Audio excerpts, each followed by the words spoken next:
Bom dia, queridos alunos. Tudo bem com vocês? Espero que sim, que estejam todos bem. Queridos, vamos continuar a nossa conversa, a nossa aula, o nosso bate-papo sobre os direitos humanos, né? E hoje eu vou começar a aula justamente com a pergunta que é crucial, que é importante para esse tema. O que significa ferir os direitos humanos na redação? Então vamos lá. A resposta ela é bem simples. Ferir esses direitos humanos significa desrespeitá-los, tá? Significa defender ideias que desrespeitem aos direitos humanos. E aí você vai falar assim, professora, como assim? Quais são os exemplos? Então vamos lá. Exemplos de defesa de tortura, mutilação, execução, justiça com as próprias mãos, a famosa frase bandido bom é bandido morto. Gente, são exemplos claros de ideias que desrespeitam aos direitos humanos. Automaticamente, todo mundo tem direito à vida, todo mundo tem direito à defesa, todo mundo tem direito de ter a defesa do Estado. Então, automaticamente, quando isso é desrespeitado, você fere os direitos humanos. Independente do que você pense, independente do crime que alguém cometa, ele também tem o direito de defesa, tá certo?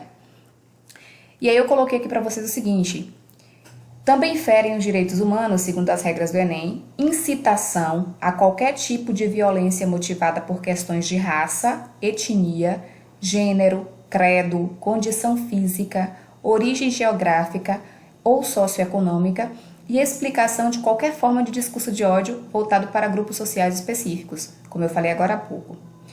Observem o seguinte: o INEP, ele, na verdade, apesar da referência aos direitos humanos ocorrer só naquela competência 5, que vocês sabem muito bem que vocês têm que trazer uma proposta de intervenção que respeitem os direitos humanos, o INEP, na verdade, ele repudia qualquer tipo de menção ou de apologia a ideias que desrespeitem os direitos humanos.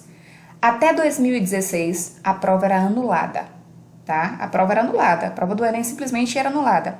Em 2017, com a liminar que teve, aquela confusão, aquela polêmica toda em torno de dizer que anular a prova era ferir também a questão da democracia, aí houve, na verdade, essa discussão onde não anula, mas em compensação, você também vai perder, na verdade, perder pontos, né? A sua nota vai cair, óbvio, até porque é uma regra da instituição, é uma regra do sistema, da composição, da banca, né? Eles querem uma prova que, lógico, e com toda razão, não transgrida esses direitos humanos. Como é que você vai falar algo que é contrário ao que a banca te pede, ao que a banca exige de você?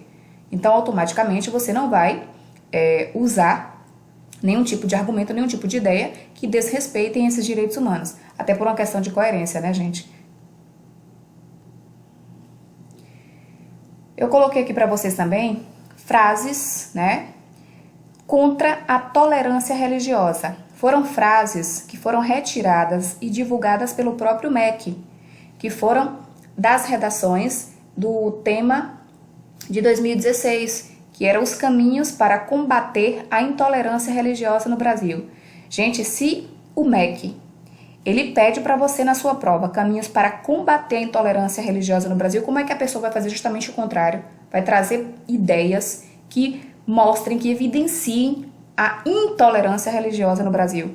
Observem bem esses exemplos aqui, ó. Para combater a intolerância religiosa, deveria acabar com a liberdade de expressão. Pelo amor de Deus, gente, liberdade de expressão é um direito e que não deve ser violado. Então, automaticamente, se você aborda algum tipo de ideia que faça menção a isso, você está transgredindo, você está ferindo os direitos humanos. Aqui é um exemplo claro, né, de quando ferem os direitos humanos. Outro exemplo aqui. Podemos combater a intolerância religiosa acabando com as religiões e implantando uma doutrina única. Gente, nós vimos lá nos artigos dos direitos humanos, o Estado é laico. Você tem a liberdade de escolher a religião ou de não escolher religião nenhuma. Então, como é que você vai implantar uma doutrina única, uma doutrina religiosa? Né? Parece brincadeira, mas são exemplos reais. São exemplos que vieram das provas do Enem. Olhem outros aqui. O Estado deve paralisar as superexposições de crenças e proibir as manifestações religiosas ao público. É até Parece, na verdade, que inacreditável, né? Que você está lendo algo que não é real, mas são exemplos reais. A pessoa que não respeita a devoção do próximo não deveria ter direito social como voto. Gente, mais uma vez, você está ferindo a questão da democracia, é um direito seu votar, né? Então você não pode defender um direito prejudicando o outro. São direitos que são seus, que foram conquistados, que não devem ser abdicados, como nós vimos nas características da semana passada. A única maneira de punir o intolerante é o obrigando a frequentar a igreja daquele que foi ofendido, para que aprenda a respeitar a crença do outro. É brincadeira, né? Você vai obrigar alguém a frequentar a igreja porque ele ofendeu o outro. Primeiro que ele não tem o direito de ofender o outro porque o outro é livre. Ele vive no estado laico e todo mundo tem a liberdade de escolher a religião ou de não ter religião nenhuma. Então, automaticamente, também é uma transgressão dos direitos humanos. Que a cada agressão cometida, o agressor recebesse na mesma proporção tanto agressão física como mental. O governo deveria punir e banir essas outras crenças que não sejam referentes à Bíblia. Gente, todo mundo tem consciência do que acredita, da sua fé, mas você colocar na sua redação de que a sua fé é única, de que a sua religião é a única que é correta e que é a única que deve ser seguida, é radicalismo. E automaticamente, quando você usa de radicalismo religioso, você também fere os direitos humanos. Vamos ver aqui outros exemplos com o tema que foi a violência contra a mulher, que foi o tema de 2015, né? E que essas propostas aqui tiraram nota 0 porque feriram justamente os direitos humanos. E o tema da redação era o seguinte: a persistência da violência contra a mulher na sociedade brasileira. Tema de 2015. Observem bem aqui esses 3 exemplos. O primeiro: fazer sofrer da mesma forma a pessoa que comete esse crime. Se você quer, gente, fazer com que a pessoa tenha o mesmo castigo, automaticamente você está transgredindo os direitos humanos. Até porque nós não estamos mais vivendo na época do Código de Hammurabi, né?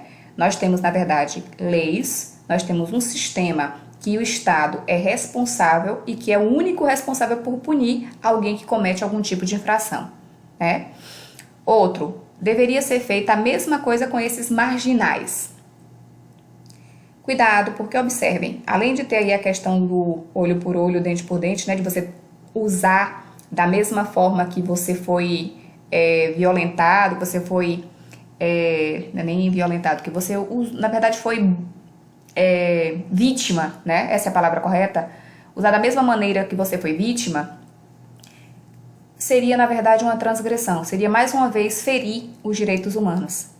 E essa aqui, gente, a pior de todas, e que infelizmente eu já ouvi até pessoas falarem pessoalmente, essa realmente é uma frase, é uma ideia, é um pensamento que é extremamente cruel. Observem bem: mulher gosta de apanhar porque volta para o parceiro. Gente, nunca coloque esse tipo de pensamento, esse tipo de ideia em uma redação. Primeiro, que ninguém gosta de apanhar.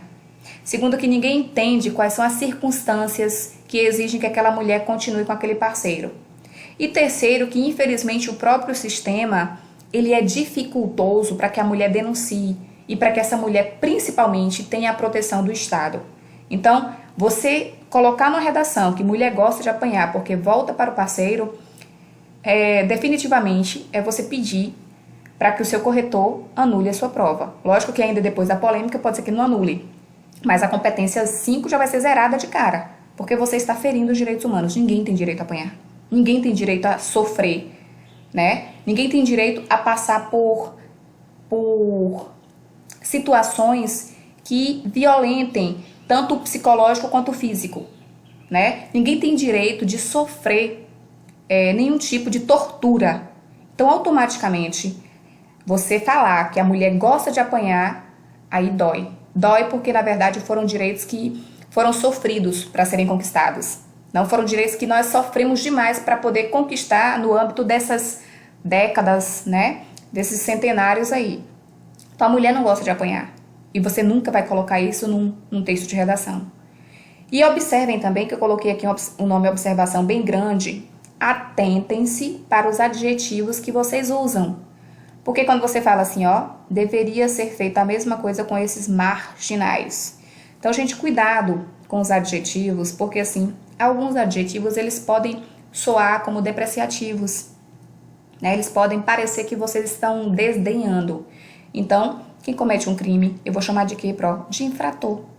Ele é um infrator, ele é um réu, né? Que vai ser julgado. Então, ele é um condenado após o transitado julgado, desde que se prove a condenação. Então, usem os termos que são técnicos. Não usem palavras movidos, na verdade, por uma questão de sentimento, de raiva. Eu sei que existem casos que são revoltantes. E eu entendo que todo mundo tem sentimento, que todo mundo fica revoltado diante até da imparcialidade do Estado em várias situações. Mas nós não devemos trazer isso para a nossa redação. Na nossa redação, nós seremos técnicos. Nós temos que usar termos técnicos. E os termos técnicos são aqueles que são adequados para a ideia que você estiver desenvolvendo naquele momento. Tá certo? Nós vamos parar por aqui hoje, porque o tema realmente é polêmico e tem muita coisa para a gente discutir. Na próxima aula, a gente vai finalizar esse tema com algumas indagações e o que fazer para poder evitar esse tipo de equívoco, tá certo? Um beijo, queridos, fiquem com Deus e até o próximo encontro.